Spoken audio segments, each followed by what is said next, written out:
Hi, I'm Jeremy. Welcome to another episode of Livewire Review. Today we're talking about the 2024 Ford Escape plug-in hybrid. Well, let's get into it. Well, we'll start off with a couple of the numbers. This being a plug-in hybrid is a little bit different. You're looking at 6.3 liters per 100 kilometers on the highway and about 5.6 liters per 100 kilometers in the city. Hybrids always get better mileage in the city because you have more options for regen. And this being the plug-in hybrid, this one actually offers 60 kilometers of all-electric range. It's quite a bit more than their earlier offerings like the C-Max Energy and the Fusion Energy. They were hovering around 35 kilometers worth of all-electric range. With 60 kilometers of range, you'll be able to get a lot farther on that charge before you have to plug in.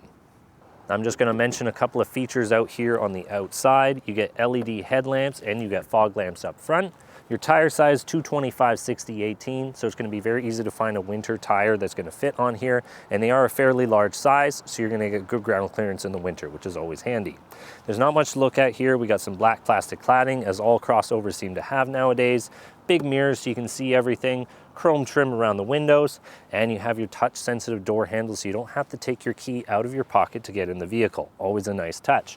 Now if I open the door here and open the window, there is single pane glass on this vehicle, so it's going to be a little bit noisier than some of the other cars on the market that come with double pane glass, but at this price point I'm not offended by this at all.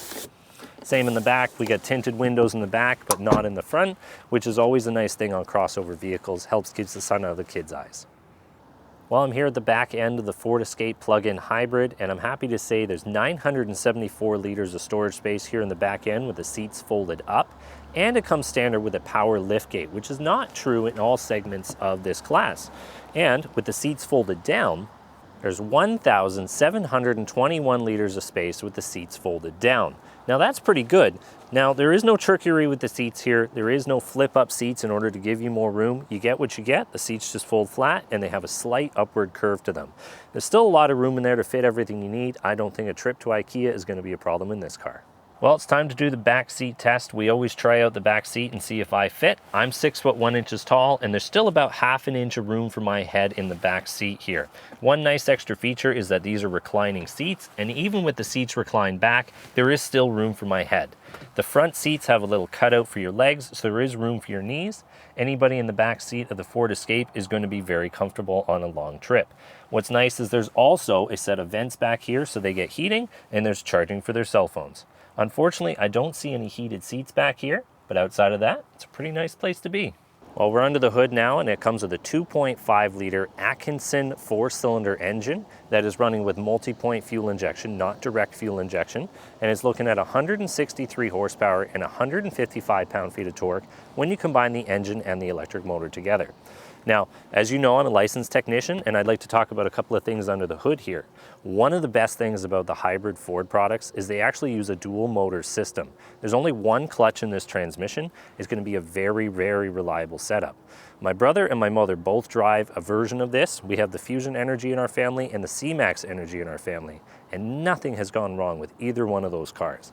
This is probably the most reliable drivetrain that Ford has ever produced, in my humble opinion, of course, because using the Atkinson cycle engine, there's almost no work being done by the engine because of that Atkinson cycle, and with that two-motor setup, there's nothing to wear out in the transmission. This is not like the dual clutch transmissions that you normally see in a Ford Escape. This one is going to be incredibly reliable. There is one more thing I wanted to point out about this vehicle, the fact that this one actually comes with a trailer hitch. This vehicle is rated to tow 1,500 pounds. Most electrified vehicles on the market, you're hard-pressed to find any tow rating. I think a 1,500 pound tow rating for a medium-sized SUV like this is very, very handy because a lot of people tow just a small trailer to go to Home Depot and back, and it really is helpful to have that towing capacity in an electrified car. Just before we head out on our test drive, I just wanted to mention one more thing about this vehicle. It is a front-wheel drive. The plug-in hybrid version of the Ford Escape is a front-wheel drive only. They don't have an all-wheel drive system sorted out. Now, I'm hoping to see in the future that they come out with maybe an electric motor in the back to give you all-wheel drive, or maybe even a drive shaft setup just like the Hyundai Tucson offers. But unfortunately, at this time, they do not offer that. But it still gives an offered driving range of 771 kilometers. And I just wanted to say thank you to Bourgeois Ford in Midland, Ontario for lending me this Ford Escape for this review.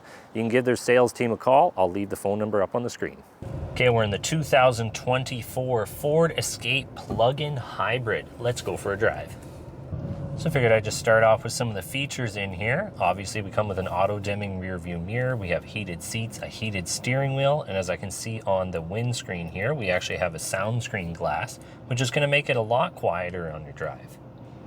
The sound system in here is by Bang & Olufsen, so you can guarantee a high quality sound from the stereo system in here, and it comes with 3-position memory seats.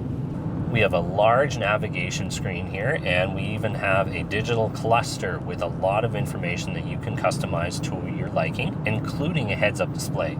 Now this heads-up display is very similar to the one that I have in the Hyundai Kona. It actually has a plastic sheet that comes up on the windscreen, and that's because the windscreen is a little small, so they can't quite get it in your view. By putting that plastic sheet, it actually brings it up into your vision. There's a host of safety suites in here. We have the radar guided cruise control, we have blind spot monitors, and we have the little thing that shows up on the mirror to show you when a car is in your blind spot, which is something that Tesla does not have. So as I'm driving along in here, I'm noticing a couple of things about the car. It is fairly quiet for what it is, but I am noticing that the engine is a little louder than it is in some other cars. I might just be used to driving electric vehicles all the time, but I can definitely tell when the engine has started in this, and when you're taking it off, it is quite loud. Now that being said, I'm always a stickler for the brake pedal in these cars. I like it when a company can blend the regen braking with the mechanical brakes, and I have to say Ford has done a really good job here. When you put your foot on the brake, you can feel that it's doing regen, but it's not a harsh engagement when it switches over to the friction brakes. Good job, Ford. Now, most of the customer base that's going to be looking at this vehicle has probably already owned a Ford Escape before. They might have even had a Ford Escape hybrid. I think this is the first time that we're bringing the plug-in hybrid to the market. Now, we already talked about the drivetrain in here, but I still find it interesting that it's a front-wheel drive. I know they don't have the mechanical linkage already figured out for the back of these vehicles, but I would like to see an electric motor in the back of this just to give all-wheel drive. I think you would be able to hit a much bigger base of customers if you could offer all-wheel drive in the plug-in hybrid model. Now, as usual, using cruise control in a Ford vehicle is very well sorted. I found that their radar guided system works very well. They also have auto-dimming headlights when you're using the high beams, which is very handy. As noted before in the Ford Mach-E, it does not dim when the vehicle is on the side, but it does dim when the headlights are facing you directly. So being a family SUV, the suspension is very well damped. You can actually feel when you go over the bumps, you don't feel every single crack in the road. It has really good damping over the soft bumps. It doesn't corner crazy well because it's not a sports car, let's be honest, but it is really nice and comfortable. It has a nice balance between cornering ability and softening up those bumps. The visibility in here is very, very good. We have very large mirrors, which is something that I've always appreciated on Ford vehicles. I don't have anything crazy in my blind spots that's blocking my vision, and you can see everything very well out of the windscreen. And on my heads-up display, it's showing me everything that I need to know right up front. It has the speed, it shows a couple of options, it shows the current speed limit using GPS data, and it shows the cruise control info.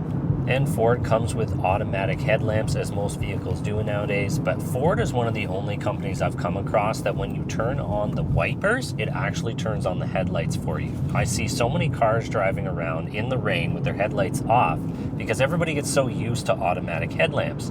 And it really does help when it turns on the headlamps when the wipers turn on. That way you don't have to think about it.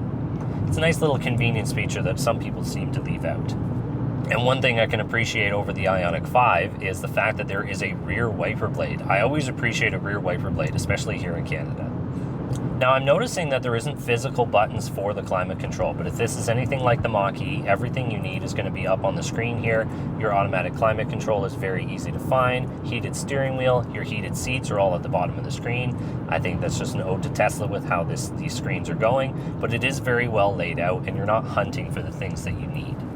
Now the seats don't have a lot of bolstering to them, but again, this is not a sports car, but they are very comfortable. I believe a long road trip in this vehicle is going to be quite comfortable and you will not get tired of these seats. They're quite nice.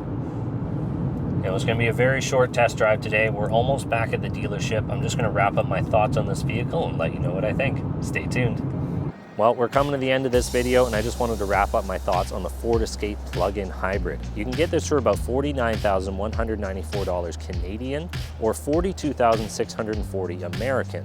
Now, in that price point, there are a couple other vehicles that you could consider. For example, the Tucson plug-in hybrid is available with all-wheel drive and around the same price point as this, and it has almost the same efficiency numbers, despite the fact that it's all-wheel drive.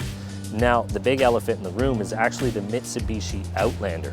That one offers up to 70 kilometers of all-electric range, has a separate electric motor in the back for proper all-wheel drive that does not require a drive shaft, and it offers up to 7 seats.